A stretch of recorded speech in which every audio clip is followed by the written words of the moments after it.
Okay, so as you know, recently Norm and I kicked off yet another ultimate ride when we touched down in St. John's, Newfoundland. Last week we checked out two National Historic Sites. Scenic Signal Hill with its Cabot Tower, located at the entrance to St. John's Harbour, and Cape Spear, the most eastern point in North America, and home to one of the oldest surviving lighthouses in Newfoundland.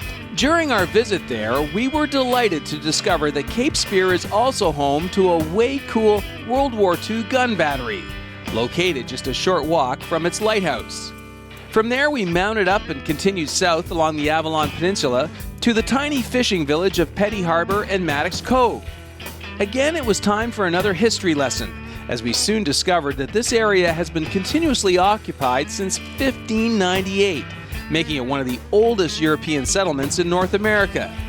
Today, the village is also home to a great little eatery that serves up everything from clam chowder to moose burgers. Well, Norm, here we are in Petty Harbour, and I have to say, when we talked about coming to Newfoundland, this is what I imagined. It's just a beautiful, beautiful postcard here.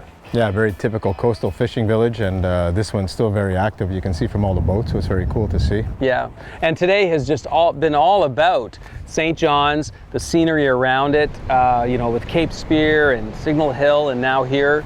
Definitely you can spend a day here. Oh, easily, yeah, and we said when you come to Newfoundland, plan a full day here. You're not going to do a lot of mileage because everything is pretty close, but you just spend so much time at these historical sites, reading about everything, because there's probably 20 plaques at every place we stopped at with all the information about the area. So yeah, definitely a full day just in the general area of St. John's. And be prepared to sample all kinds of things you've never had before, besides Aunt Millie's cookies. I mean, I just had a moose sandwich at Chafe's Lounge. That was unbelievable. And you've had cod tongue, and you've had fish and brews, so you're sampling it all out here. Yeah, so lots of great hospitality, and we even had Phil.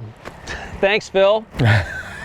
Had to ensure that we get the ice caps in. So yeah, it's just been a terrific day. Great start. Absolutely, yeah. And then now we're just about done for the day. We have a couple hours ahead of us now to get to Clarenville, which is going to be base camp for tonight, and get us ready for tomorrow's run up to Bonavista, which is going to be probably a lot more of this. As we get further away from St. John's and out onto the coastal areas, you'll see a lot more of this very typical picturesque Newfoundland landscape. Okay, well, so far, perfect weather, perfect riding, and I got about 60 beautiful pictures. Great memories, thanks. Perfect. Next week, we'll pick up our journey when heading up to Bonavista. We make a stop at another historic fishing village, Trinity.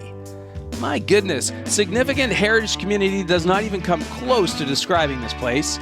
Folks from Poole, England started coming here each summer starting back in the early 1700s. It's a shame that Norm and I only discovered it on this trip, because man, it's picture perfect.